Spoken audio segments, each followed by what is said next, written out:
Je mets les pieds où je veux, Little John. Et c'est souvent dans la gueule.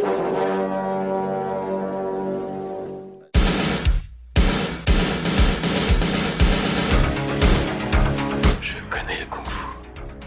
Prouve-le-moi. Quatrième canne. Le petit dragon accroche sa proie. Et avec sa queue, il frappe. Bien joué. Mais une brique ne rend jamais les coups. Bonjour à toutes et à tous et bienvenue dans ce troisième épisode de High Kick dans ton podcast. Le podcast qui met les pieds où il veut et c'est souvent dans les oreilles. Et comme à l'accoutumée, mon pote Seb m'accompagnera tout au long de cet épisode. Alors déjà, comment vas-tu mon cher Seb ? Eh ben salut Jazz, salut les auditeurs. Eh ben écoute, ça va super bien. On est en plein dans l'été là, donc il fait beau, il fait chaud, donc on est ravis de vous retrouver pour parler d'un nouveau film qui pour le coup maintenant va être un peu mieux quand même, on va se le dire, hein, parce qu'on a un peu souffert, mais on a quand même bien rigolé avec Undefeatable. Donc là maintenant, on va s'attaquer à un acteur. Vraiment coup de cœur, on peut le dire. Avant de commencer cet épisode Ninjastic, on va répéter le concept. Donc on a choisi un film d'arts martiaux dans lequel on va revenir sur une scène qui est pour nous emblématique et qui a elle seule mérite qu'on s'intéresse au film. Et bien évidemment, au préalable, on vous parlera du film, de l'art martial pratiqué par le comédien ou la comédienne, du casting, des anecdotes et on vous donnera notre avis. Bon mon cher Seb, aujourd'hui on va parler d'un film dans lequel on apprécie beaucoup le comédien principal. On va parler de Ninja, de Isaac Florentine et tout de suite la bande-annonce.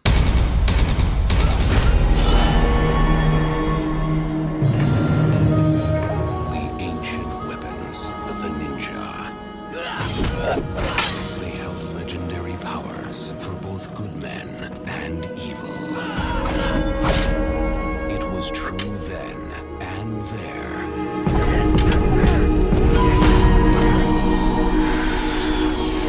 It is true here and now.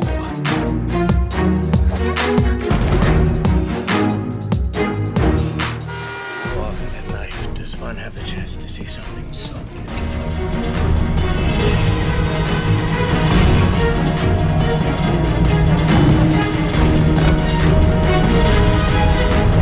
Now it's just you and me. Come and get it. Alors Ninja est sorti en 2010, c'est une production New Image et Millennium Film et c'est réalisé par un réal qu'on aime beaucoup ici qui se nomme Isaac Florentine. Alors ce directo DVD met en vedette un certain Scott Adkins qui sortait du succès de Undisputed 2 et qui avait enchaîné quelques petits rôles au cinéma, notamment dans Bourne Ultimatum ou encore dans X-Men Origins Wolverine. Alors le comédien britannique retrouve Isaac Florentine après Undisputed 2. On le retrouvera d'ailleurs à plusieurs reprises dans Undisputed 3 ou encore Close Ranger. Isaac Florentine, pour ceux qui ne le connaissent pas, c'est un des meilleurs réals du film de combat. Il a notamment dirigé Jean-Claude Van Damme, Olivier Gruner, Gary Daniels, Antonio Sabato Jr., Dolph Lundgren ou encore Michael Ward.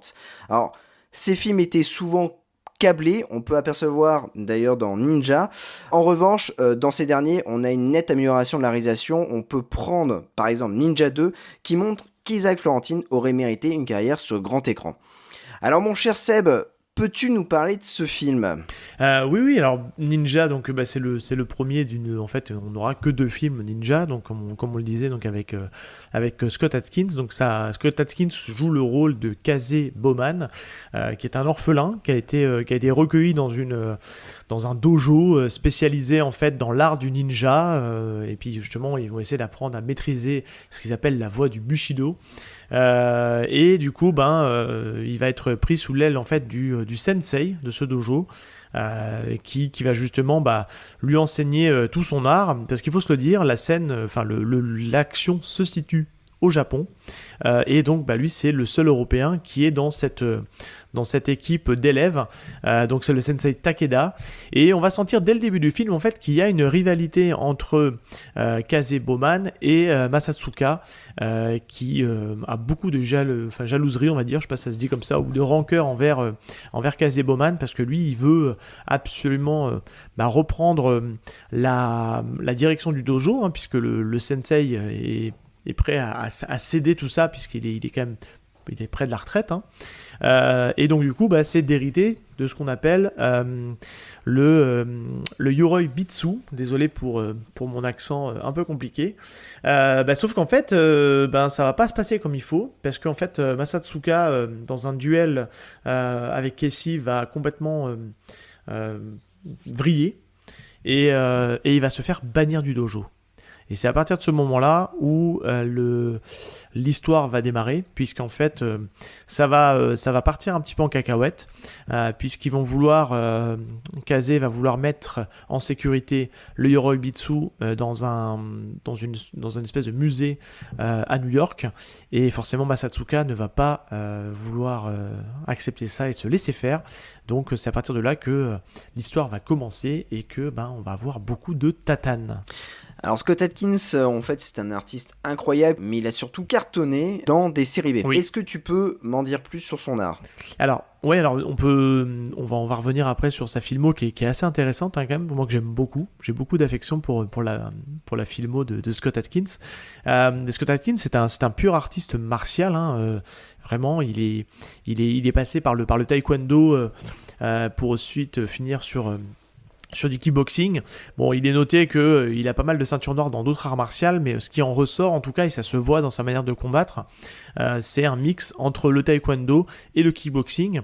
Alors le taekwondo, vous le connaissez très certainement, hein, c'est un art martial coréen qui est très connu notamment pour sa facilité avec les combos qu'il peut faire avec ses jambes. Ils ont des techniques de poing, mais si on pense au taekwondo, on pense tout de suite aux techniques de jambes, aux 360, aux coups de pied sautés. Enfin voilà, c'est un sport qui est très aérien et que vous connaissez puisqu'il est notamment aussi en discipline aux Jeux Olympiques. Donc forcément, c'est un sport qui est quand même assez connu, même si j'aime un peu moins maintenant, à titre perso, le côté compétitif du taekwondo. Puis à côté de ça, donc comme je disais, il fait aussi un peu il a aussi fait beaucoup de kickboxing. Il a été prof de kickboxing. Le kickboxing, c'est pour ceux qui ne connaissent pas, c'est de la boxe pied-point qui autorise les coudes et les coups de genoux. Donc c'est un art qui se pratique avec des gants de boxe, hein, puis avec des protections au niveau des jambes, et puis en général ça se passe aussi sur un ring de boxe. Donc on verra aussi qu'il a aussi pas mal de techniques de kickboxing dans son art. Et ce que j'aime beaucoup avec Scott Adkins, c'est même si c'est un acteur qui paraît assez lourd, parce qu'il est quand même hyper musclé, c'est quelqu'un qui, vous le voyez torse nu, il en impose. Et il dégage une explosivité et un côté, encore une fois je vais le dire ici, mais il a un côté très aérien dans son art martial. Alors on le disait par exemple pour Mark Dacascos, mais Mark Dacascos est quand même, je pense, beaucoup plus léger que Scott Adkins. Et Scott Adkins, pour autant, je pense qu'il doit être dans la catégorie des plus de 80 kilos. Je pense qu'il doit même approcher les 90. Franchement, il est impressionnant de rapidité, de fluidité. Et surtout il est très souple et il explique beaucoup dans ses vidéos, parce qu'on va en parler un petit peu quand même. Il fait aussi énormément de stretching, donc c'est pour ça qu'il a cette souplesse et qui fait que il est impressionnant quand il donne des coups.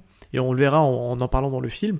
Il va nous montrer, il a quelques coups signature qu'on va essayer de vous décrire, mais le plus simple ce sera justement de regarder justement la scène qu'on aura choisie, parce qu'il fait un de ses coups favoris dans cette scène là.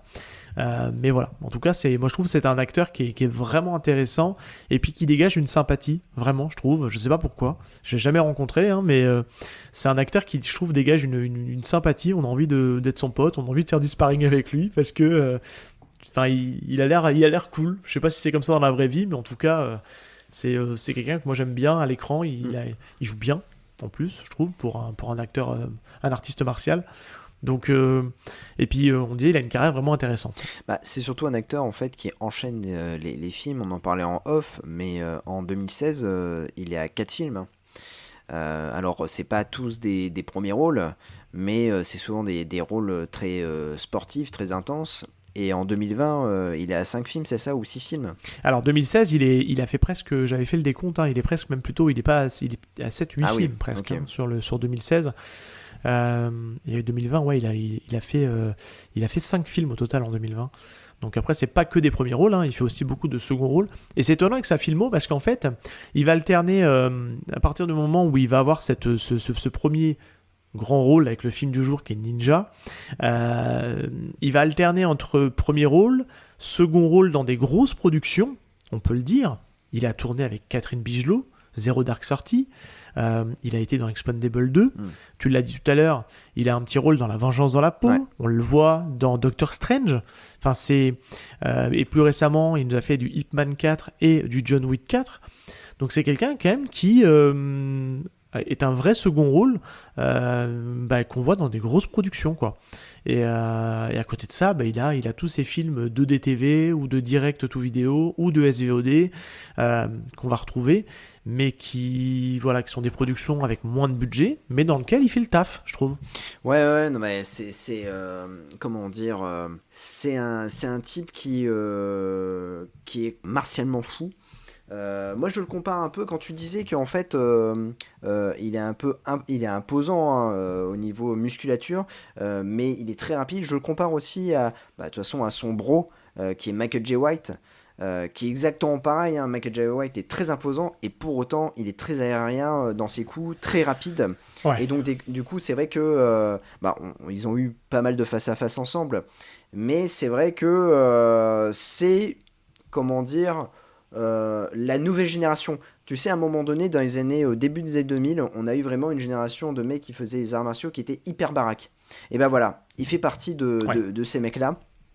Et il continue. C'est-à-dire que Scott Adkins a 47 ans, Michael J. White, je crois qu'il en a 54, mais les mecs continuent encore à faire des séries B et tout aussi folles, quoi. Au niveau, martialement parlant, ils sont complètement dingues.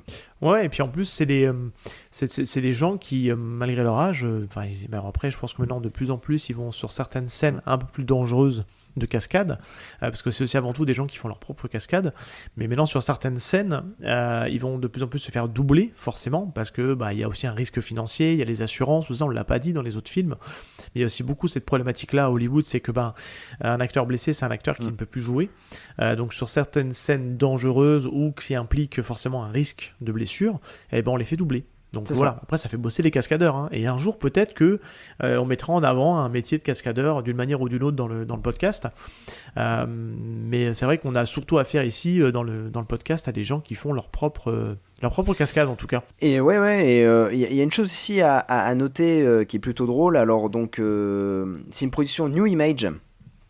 Enfin, c'est une association New Image Millennium Film. Donc New Image, c'est dirigé par Avi Lerner. En fait, pour moi, étant gamin à l'époque, je considérais ça comme la suite de la Canon, la suite logique de la Canon, parce que en fait, notamment, Avi Lerner a travaillé avec la Canon. Il a été producteur associé sur Allen Quatermain et les Mines du Roi Salomon. Et puis après, du coup, il a enchaîné aussi des films qui auraient pu très bien se retrouver dans le catalogue de la Canon. Alors, notamment Double Riposte, Le Dernier des Dragons. Il a travaillé avec Van Damme, il a travaillé avec Steven Seagal. Notamment, il a viré Steven Seagal. Il a maintenant... alors, avant, c'était vraiment des téléfilms avec Hulk Hogan, par exemple, ou Frank Zagarino, parce que je crois Avi Lerner avait produit, enfin New Image avait produit la saga Cyborg Cop avec David Bradley. Grande saga. C'est une saga. C'est une grande saga. 3 films avec, 2 avec David Bradley et 1 avec Frank Zagarino. Donc c'est le dernier. Après ils se sont un peu améliorés, mais notamment je crois que c'est à partir d'un moment ils ont créé la firme Millennium Film où ils ont travaillé avec Stallone parce que il a quand même produit John Rambo, mais aussi Expendables. Bon bref, après on retrouve Hitman j'allais dire Hitman the Cobra, non c'est Hitman et Bodyguard, La Chute de la Maison Blanche. Bref. Maintenant ça devient en fait une grosse machine. Beaucoup d'acteurs travaillent avec Millennium Film et notamment ils vont sortir très prochainement Expendables 4. Oui, qui serait un casting a priori féminin, si j'ai bien Alors, suivi. non, il y a toujours ce principe-là. Le rêve de Stallone, c'est de mettre en place un casting 100% féminin. Ça avait été souvent teasé. C'est Asylum qui l'a fait avec Cynthia Rothrock, mais ils l'ont pas encore fait. Non, là en fait ça serait ça y est, Stallone s'en va parce qu'il était pas très d'accord, pas trop d'accord de jouer dans Expendables 4 parce qu'il y a eu pas mal de suites scénaristiques et autres. Il jouera un petit rôle, il donne le flambeau non pas à Jonathan Cohen mais à Jason Statham. Pourquoi Jonathan Cohen? C'est quoi la vanne? Parce que le flambeau. Ah là là là là là là là là, je l'avais pas, purée. Oh merde. Ça serait complètement improbable d'avoir du Jonathan Cohen dans Expendables, hein. Et donc du coup... Ouais. Oui, non mais ça serait drôle. Mais du coup, il va, ça sera vraiment Jason Statham qui sera le héros, puisque après il va y avoir un spin-off avec Jason Statham qui devrait s'appeler A Christmas Story. Bon, on verra bien ce que ça donnera. En tout cas, il y a un casting plutôt sympa qui est annoncé dans ce nouveau Expandable, mais on en parlera quand il sortira au cinéma. Et vu l'attente qu'on a, il n'est pas prêt de sortir. Donc, c'est ça. Ce qu'on Ouais. peut rajouter sur Scott Adkins, deux Vas-y. petites infos avant qu'on parle du film, c'est que déjà, il a souvent été associé en fait comme le digne successeur Oui, de tout Jean-Claude à fait. Van Damme. C'est beaucoup quelque chose qu'on a entendu. D'ailleurs, il a souvent été associé à Ouais. Jean-Claude Van Damme. Donc d'ailleurs, tu parlais tout à l'heure de Van Damme et Isaac Florentine. On va retrouver Scott Adkins, Jean-Claude Van Damme dans Trafic Ouais, Mortel exact. en 2008, ou qui s'appelle aussi Shepherd Border Patrol, qui est un film assez cool quand même. Moi, Ouais. j'avais bien aimé. Et donc voilà. Et puis ils vont souvent être associés. On va notamment les voir dans Expandable ensemble. Et fun fact, dans une interview, et j'étais assez surpris, j'étais assez tombé de haut. Moi, je pensais que c'était des bros, qu'ils étaient, qui se côtoyaient, tout ça. Et en fait, pas du tout. C'est vraiment des relations de travail. Ils ont beaucoup tourné ensemble, mais Scott Adkins disait dans les interviews que il adore Jean-Claude Van Damme, il l'apprécie, c'est une de ses idoles de jeunesse, etc. Mais ils ne sont pas amis. Donc Scott Adkins n'a pas son téléphone portable, il ne s'appelle pas pour se donner des nouvelles. Ça reste une très bonne relation de travail, etc. Mais voilà, ça s'arrête là. Et il le vit très bien, hein, comme il dit, il n'y a pas de souci avec ça. Et c'est vrai que j'avais été surpris parce que, en parallèle de ça, c'est la deuxième fois que je voulais vous donner. Scott Adkins, pendant le confinement, a lancé une chaîne YouTube qui cartonne. Où il a commencé par donner en fait des tips d'arts martiaux, comment donner un power kick, comment donner un spin kick, enfin voilà, un coup de pied retourné, un coup de pied puissant, comment les techniques pour faire du stretching, et il fait ça super bien. Donc c'est là où il a son petit passif de prof d'arts martiaux, parce qu'il a été prof d'arts martiaux dans sa jeunesse, et il le fait vraiment bien. Il alterne, il a plusieurs caméras en fait il fait ça de chez lui, hein. Et du coup c'est un truc qui rend super bien. Et à côté de ça, il a monté Art in Action, qui est pour nous un bon vivier d'infos et de connaissances sur les acteurs de films d'arts martiaux, puisqu'il va interviewer toute une palanquée d'acteurs. On l'a dit, sur Undefeatable Ball, il a interviewé Cynthia Rothrock, mais il a aussi Martin Kaskos. Le dernier en date qu'il a eu, et elle est savoureuse parce que ça confirme la sympathie du bonhomme, il a interviewé Keanu Reeves, Ouais, c'est vrai. pour John Wick, et la vidéo est en 2 parties, elle est géniale parce qu'apparemment c'est une pipelette, Keanu Reeves, et j'étais surpris de me dire, purée, dans tous ces acteurs là, parce que je pense qu'il y a au moins une 40aine de vidéos, pas loin, il a pas eu Jean-Claude Van Damme. Et je me dis, mince, pourquoi il a pas JCVD quand même, qui est un peu... Ouais. Et ça peut expliquer avec les interviews qu'il a eues récemment, où il est pote avec d'autres acteurs du circuit, mais pas forcément lui. Donc voilà, c'était la petite info. T'as raison de le mentionner, et ce qui est plutôt drôle, c'est qu'il a réussi à avoir Steven Seagal. Et ouais, il a eu Steven Seagal. Elle était lunaire, hein, d'ailleurs, l'interview, mais il était pas désagréable, hein, dans l'interview, hein, je trouve. Non, du tout. Non, il parlait de son art, il parlait de ses films, et en plus, je pense qu'il était honoré qu'on puisse parler de ses grands rôles au cinéma. Tu sais, Steven Seagal, c'est un mec un peu particulier, il faut Et un peu de mytho. le mettre en Il a lumière l'air à chaque d'avoir un fois. peu de mytho dans ses histoires. Il y a un peu de mytho. Mais c'est vrai que sa chaîne YouTube, c'est plutôt cool parce que nous qui aimons bien un peu les films des années 90 et surtout les artistes martiaux, ce qui est plutôt marrant, c'est de voir figurer, de voir Jeff Speakman de voir Cynthia Rothrock. Je crois qu'il est interviewé à un moment de Don Dragon Wilson. Je trouve que c'est plutôt cool de... Et puis il a une vraie sincérité, c'est ça qui est bien, et j'insiste vraiment là-dessus, et on terminera là-dessus. Il a une vraie sincérité envers ces artistes martiaux, acteurs des années 80-90, qui ont fait beaucoup de DTV, qui ont fait beaucoup de nanars, parce que il les a regardés, ces films, étant plus jeunes. Et ce qui est rigolo, c'est qu'il leur dit, moi je suis un vrai fan sincère, et il le dit, et on a l'impression qu'il le dit à chaque fois, mais en fait c'est un mec qui a dû être baigné par tous ces trucs-là. Et ce qui est rigolo, c'est que les choses se sont inversées. Maintenant, les acteurs sur le déclin, pour certains, ils sont à la retraite. Ils disent, mais maintenant c'est moi qui regarde tes films et je suis un vrai fan de ce que tu fais. C'est super ce que tu fais. Et c'est chouette. Enfin, c'est... Voilà, pareil, si vous voulez en regarder une qui est très cool, vous regardez celle avec Michael J. White, qui est génial. Enfin, voilà, on les voit chez eux, et puis c'est hors contexte, et c'est très sympa de les découvrir d'une autre manière, et voilà. Alors, c'est tout en anglais, hein, précise, donc c'est pas très simple d'accès non plus. Par contre, il y a une petite fonction sur YouTube, si ça peut vous aider, moi je m'en sers, parce que des fois je comprends pas tous les mots qu'ils utilisent, ils parlent très vite. Vous mettez les sous-titres, c'est du sous-titre à peu près, mais au moins ça vous donne le sens de la phrase et le sens de ce qu'ils sont en train d'expliquer. Donc ça peut vous aider. Alors c'est des sous-titres en anglais, forcément, c'est généré automatiquement par YouTube, mais ça peut aider en tout cas à mieux comprendre ce que raconte Scott Adkins et ses invités. Alors, est-ce qu'on reviendrait pas, avant de donner notre avis, est-ce qu'on reviendrait pas rapidement sur le casting? Alors on a très peu de rôles dans ce film connu, mais il y en a au moins deux qui sont... voilà, c'est quand même quelque chose, notamment une qui a une carrière... plutôt sympa. Oui, tu parles de celle qui joue Namiko, donc oui, tout à fait, de Mika Iji, qui est pas si mal dans le film. Bon, je trouve qu'elle joue pas très très bien, mais j'ai dit on va regarder qu'est-ce qu'elle a fait d'autre. Et en fait, je me suis rendu compte qu'il y avait un point commun, un nom commun qui revenait assez souvent, c'était le mot ninja. Et en fait, elle a fait beaucoup de films de dérivés sur les ninjas, donc c'est assez improbable. J'ai rigolé tout seul parce que forcément elle est dans Ninja 2, mais dans sa filmo, elle a un truc qui s'appelle Alien versus Ninja. Elle a un truc qui s'appelle Kiba Gaiden où il est question de ninja. C'est impressionnant. Elle a 4-5 films comme ça, Rogue Ninja. Je me dis mais c'est quoi cette carrière quoi. Mais après elle a fait aussi pas mal de comédies, des choses comme ça. Bon, elle a pas une grande carrière, hein, on va se le dire. Mais bon voilà, elle fait le taf, c'est une actrice japonaise. Je pense que pour Isaac Florentine, il a quand même, faut le dire, pris des acteurs japonais.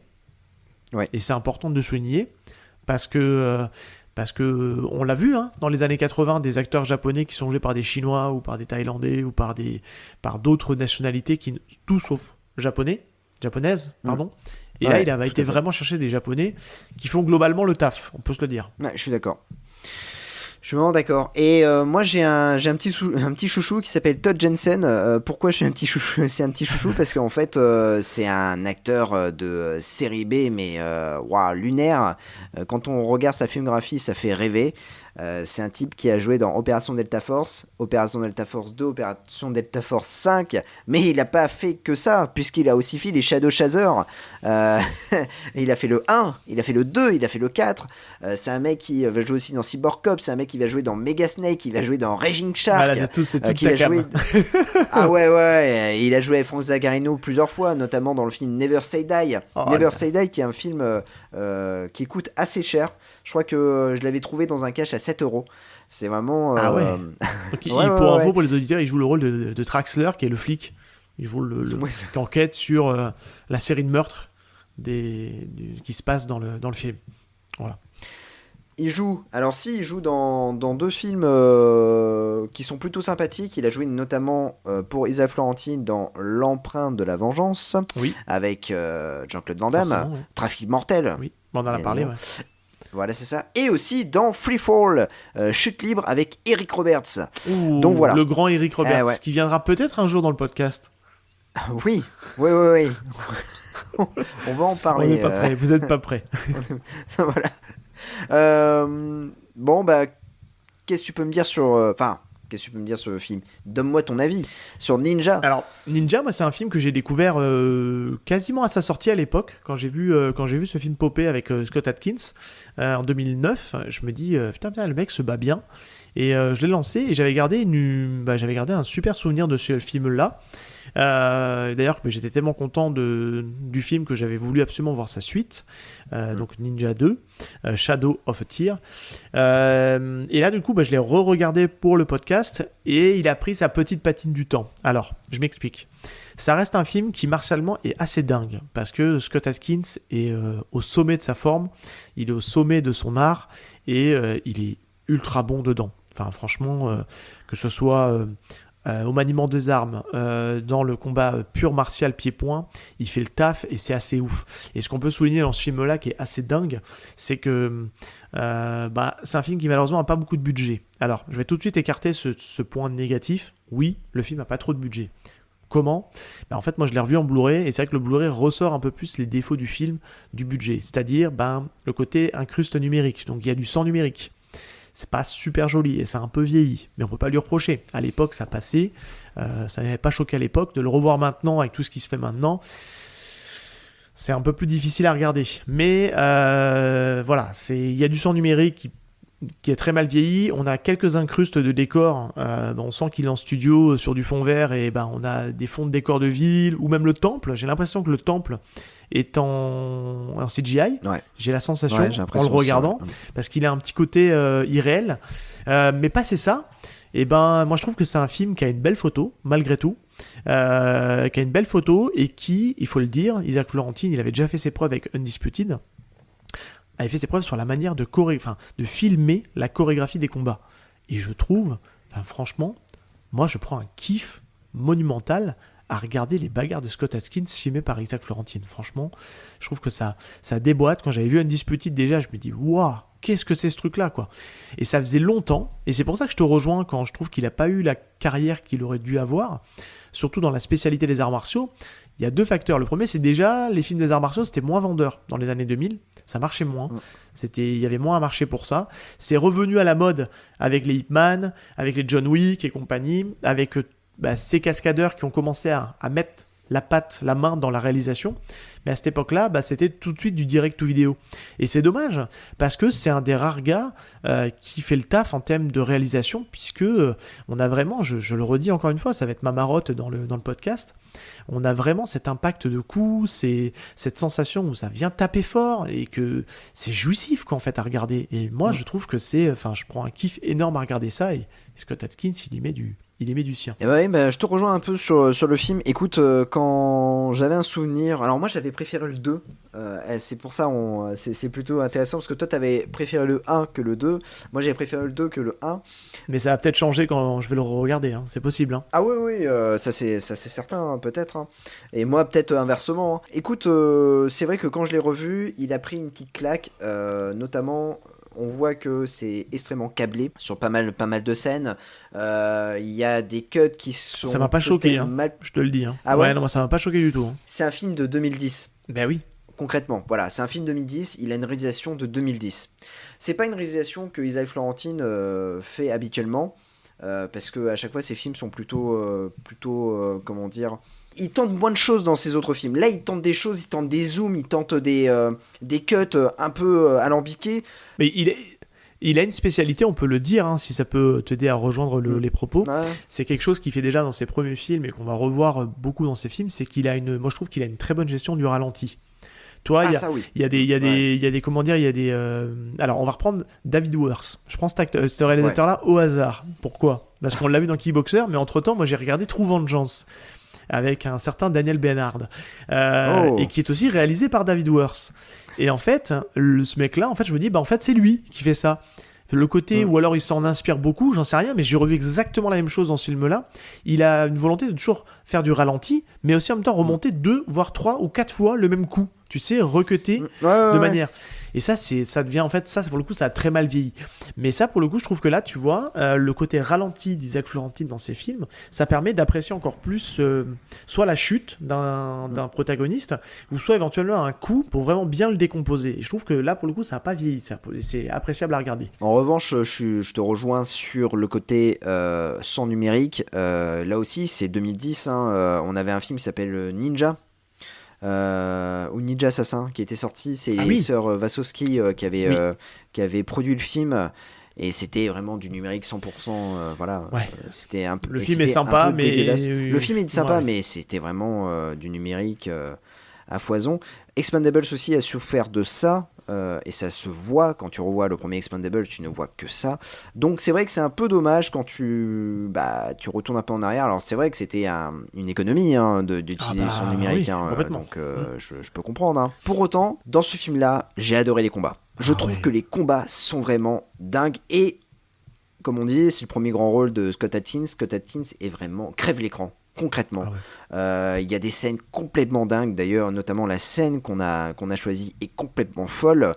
Peut-être un peu cutée pour ma part par rapport aux deux où il y a pas mal de plans séquences, mais je trouve que elle est totalement folle. Il fait des choses que pas beaucoup d'acteurs arrivent à faire, enfin même d'artistes martiaux de l'époque faisaient. Voilà, le mec il en impose quoi. Et c'est là que tu te dis punaise. Il en impose. C'est un acteur qui aurait mérité une meilleure carrière, qui aurait pu exploser. Il est arrivé peut-être un peu trop tard sur le marché. Ouais, mais alors encore une fois, je m'excuse, mais il a pas une carrière honteuse, de loin. Il a pas une carrière mais honteuse. franchement, moi je pense qu'il a même une carrière où il peut être fier. Parce que, parce que autant, bon, il a besoin de bosser, il a besoin de manger, et forcément, bah, il a fait des trucs un peu difficiles à regarder. Mais il a des trucs où je me dis putain, honnêtement moi je peux facilement citer comment dire plein de films pas forcément connus où dedans je me dis putain il est bon, le film est sympa à regarder, c'est une bonne série B et qu'est-ce qu'on veut demander de plus. Et quand il vient en mode caméo, et je pense à un film en particulier qui est Day Shift, qui est un film assez mauvais, on va le dire. Moi j'ai pas passé un super bon moment parce que la fin elle est naze, le pitch de début est bien, mais ma fraîcheur, ma lumière dans ce film, c'est les 20 minutes de Scott Adkins. Ouais, c'est qui vrai, arrive, t'as raison. Qui est là avec un autre acteur aussi qu'on a déjà vu dans d'autres films et des séries. Tu me dis, qu'est-ce qu'il vient faire là ? Et puis il a son caméo, et il est ma boule dans ce passage-là. Et c'est un mec, je trouve, il a une... Je sais pas, il dégage un truc que... Enfin, c'est trop bien. Moi, j'aime beaucoup sa filmo, hein, franchement. En fait, quand je dis qu'il aurait pu avoir une meilleure carrière, c'est plutôt sur grand écran. Parce que c'est vrai qu'il fait des trucs... Et j'avoue, il y a des films, tu te dis, purée, ça sort en DVD directement ou en VOD. Alors peut-être, il y gagne, mais ça aurait mérité, en fait... je sais pas, une meilleure exposition. Ouais, c'est là-dessus où je te rejoins. C'est vrai qu'il est malheureusement, encore une fois, ces films-là, ils ont plus la cote qu'ils avaient avant, dans les années 80-90, où ça sortait assez facilement au ciné. Maintenant, on va dire que Scott Adkins, c'est un acteur qui va plutôt destiner à du marché Netflix, Amazon Prime, Disney+, etc. Ouais. Mais aujourd'hui, je vais peut-être mettre un pavé dans la mare, mais il y a plus de gens à regarder les films maintenant sur ces plateformes-là que d'aller au ciné. Donc, quelque part, moi, je préfère le trouver là. Et je pense que les producteurs, en fait, ils gagnent en les vendant sur Netflix ou Amazon ou Apple, voilà, ce genre de film. Après, pour autant, ça n'empêche pas Scott Adkins de faire des jolis seconds rôles, notamment dans John Wick. Il a joué aussi dans Zero Dark Thirty. Enfin, voilà, il a quand même... Il aime bien les rôles des méchants aussi. Hein. Voilà. Il est très bon en rôle de méchant, je trouve. Expendables 2, énorme. Combat contre Jason Statham. Alors, il est court, le combat, mais alors, je le préfère dans Hitman 4, en sergent de l'armée américaine raciste et en bon connard de service. Il est très très bon, je trouve. J'avoue. En tout cas, bon, en soi, le film n'est pas mauvais, hein, ça reste quand même une bonne qualité. Il a pris un coup de vieux, certes, comme beaucoup de films, hein, on en reparlera, on verra des films qui ont pris une belle patine. Bon, c'est comme ça. Mais il a un côté quand même très gratifiant et très, c'est un bon exutoire. Tu vois, moi, c'est le genre de film où tu en ressors, tu te dis, ah, ça fait du bien. Parce qu'il met de la carrément, ouais, carrément, non, mais je suis d'accord avec toi. Écoute, on va parler de la scène qu'on a choisie, hein. Une scène plutôt particulière, puisque c'est une scène qui n'est pas totalement à la fin. Oui, mais on peut dire déjà ce qu'on a écarté comme scène, parce que bon, il y a pas mal de petites scénettes de combat. Les grosses scènes de baston, on avait le choix. Toi, t'aimais bien celle du métro. Moi, je t'ai dit, c'est vrai que celle du métro. Je veux dire, finalement, je l'aime. Enfin, elle est bien, mais c'est pas celle-là que j'aurais retenu. Elle est bien, mais c'est pas celle-là. Parce que en fait, il y a l'actrice qui est là, qui est un peu un boulet pour Casey, pardon, si on le dit. Casey, la dernière scène de fin, Oui, bon, c'est un one-to-one, mais c'est pas un one-to-one Ouais, non plus ouais. hyper marquant. Mais par contre, celle qu'on a retenue, vas-y, je te laisse la lancer. Pour moi, elle est ouf. Et ben c'est la scène du temple, hein, en fait, Ouais. c'est avec les... Enfin, c'est une sorte de secte, Oui. hein, finalement, où notre héros va s'infiltrer dans ce temple et va casser des bouches. Ah, mais il va On va casser pas de la se gueule. cacher. Ouais. Il va Ouais. casser de la gueule.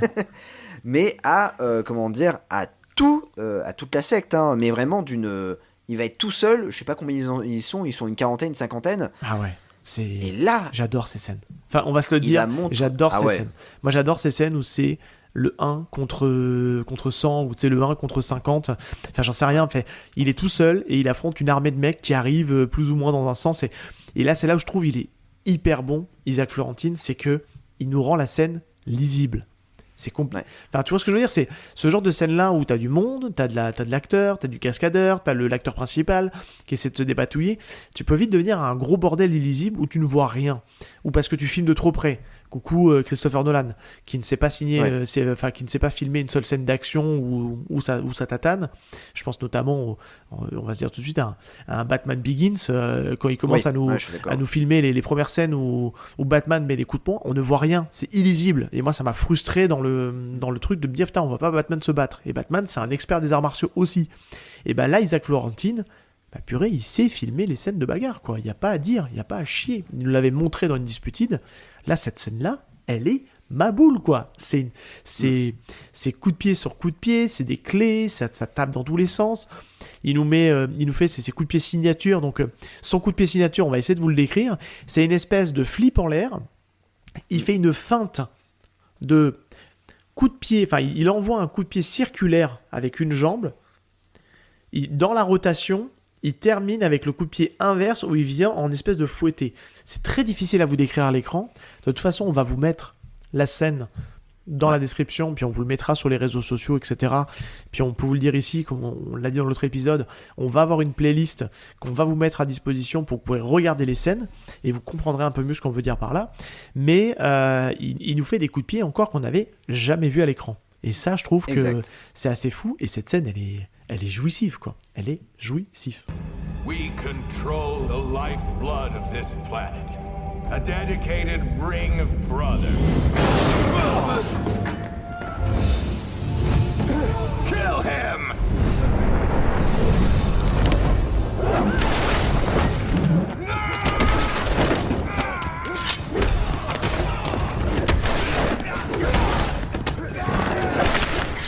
Dans cette scène-là, moi j'adore, c'est surtout le maître du temple, le maître de la secte, hein, qui essaye de s'échapper. Ah oui.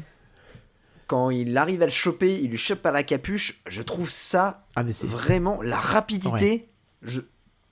J'adore. d'une violence. Et c'est ce que j'adore en fait. Mais c'est ce que j'adore avec Scott Adkins, c'est surtout quand il est mis en valeur par des réalisateurs comme Isaac Florentine. J'adore, c'est la réalisation, la rapidité, le rythme. Une nervosité. Isaac Florentine, Ouais. la nervosité qu'il peut mettre dans le film. On l'a aussi, je crois que c'est dans Close Range où Il est c'est bien, un des celui-là derniers aussi. films, voilà, c'est ça. Où on a aussi la rapidité de Scott Adkins. On a l'efficacité. Je sais pas, moi c'est le genre de film en fait, quand je vois ça, ça me, je sais pas, ça me fait quelque chose, je me dis purée, je vois pas le temps passer, je trouve que les scènes sont hyper bien faites, j'aime bien ce genre de scènes plutôt que des scènes ultra cutées où tu vois en fait un coup et puis tu le vois le coup sur un autre angle caméra et puis après il finit le coup sur un autre angle caméra, on s'en fout. Comme notamment le dernier Mortal Kombat où c'est que comme ça. Là non. Sur des scènes comme ça, sur des scènes en fait où il va y avoir un geste, un coup de pied, bam, t'as Isaac Florentine, il va te montrer le coup de pied mais véritablement donné par Scott Adkins et où le geste qu'il va donner pour faire tomber l'ennemi, il va le montrer en intégralité et je trouve ça génial. Il n'y a pas à dire. De toute façon, qu'est-ce qui fait que la scène elle marche? C'est l'alchimie entre le binôme. C'est-à-dire que d'un côté, tu as le réalisateur qui sait filmer son artiste et de l'autre côté, tu as un mec comme Scott Adkins qui sait se battre. Il n'y a pas à dire. Ouais. il sait donner un coup de pied, il sait donner un coup de poing, il a fait aussi beaucoup de cascades. Donc c'est un mec, il sait comment frapper pour que son coup ait de l'impact et ait l'impression de donner de l'impact. Tout à fait. Et je trouve que ça fonctionne.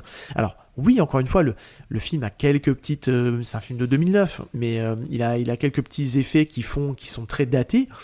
Mais n'empêche que ça reste hyper jouissif. Enfin, c'est vraiment cool. Et on a voulu commencer par celui-là, par ce film-là, plutôt qu'un autre. Parce qu'en fait, déjà d'une, c'était le premier rôle de Scott Adkins. Ouais. Et puis de deux, c'est un bon film, mais c'est pas son meilleur non plus. Tu vois, c'est ça. Donc on s'est dit, on va pas non plus lâcher toutes les cartouches maintenant, mais il y a quand même de la matière. Et pour les complétistes de Scott Adkins, c'est un film à voir, parce que c'est un film qui fait du bien. Moi, je trouve que... moi, je l'ai revu, je l'ai retrouvé en Blu-ray dans un cache. Le Master Blu-ray est vraiment très cool. Il y a quelques petits bonus dessus de making-of et compagnie que j'ai pas eu le temps de voir. Mais je vais les regarder. Voilà, mais ici, ça sert à rien de vous expliquer tout ça. Mais en tout cas, c'est un film qui est vraiment kiffant. Et cette scène-là, moi, quand je l'ai revue, je dis putain, ouais, elle marche encore super bien quand même. Et aussi, vous pouvez retrouver notamment dans les caches, si vous achetez le 2, vous avez le 1 qui est en cadeau. Et ça, c'est plutôt cool. Ah, ok. Voilà, je l'avais pas vu. Donc en fait, ils ont fait une édition en Blu-ray ou même en DVD. Vous avez le 2, vous achetez le 2 et en fait vous avez le 1 en bonus. Donc c'est ça qui est plutôt cool. Eh bien écoute mon cher Seb, nous arrivons à la fin de ce 4e épisode sur Ninja. On se retrouve dans 15 jours avec un autre film, avec un autre artiste martial de folie. On repart en Asie, on peut le dire. Ah oui, on c'est part l'Asie. en Asie. Ouais, tout à fait. Ouais, voilà. ouais. Alors, est-ce qu'on peut donner la société de production pour aider les gens peut-être Ouais, Golden Harvest. Voilà. Voilà. Écoutez, vous allez trouver, c'est facile. C'est encore un acteur martial, un artiste martial, assez emblématique qu'on avait envie de parler. De toute façon, je pense que dans les 10-15 premiers épisodes, on va essayer en tout cas d'avoir à chaque fois en tête d'affiche un acteur différent. Voilà. Et après, une fois qu'on aura fait à peu près le tour de ce qu'on voulait faire, on reviendra sur d'autres acteurs, on essaiera de trouver des films où ils sont en commun, où ils font des films ensemble, etc. etc. Mais là, on va aller voir encore un autre gars qui est sympa, qui est sympa à regarder. Je sais pas s'il est sympa dans la vraie vie, il paraît qu'il est pas hyper cool non plus. Ouais, il paraît qu'il est pas hyper cool. Mais bon, il a une grosse filmographie, c'est quand même un grand maître des arts martiaux, donc... et puis il y a des choses à dire. Ouais, j'ai hâte qu'on en parle. Et bah écoute, on se retrouve dans 15 jours pour le 5e épisode. J'espère que l'épisode vous a plu en tout cas. N'hésitez pas, 5 étoiles sur les applications de podcast pour que l'on soit bien référencé. Et puis on fait des bisous. À très bientôt. Et ouais, allez, à plus tout le monde. Ciao. Salut.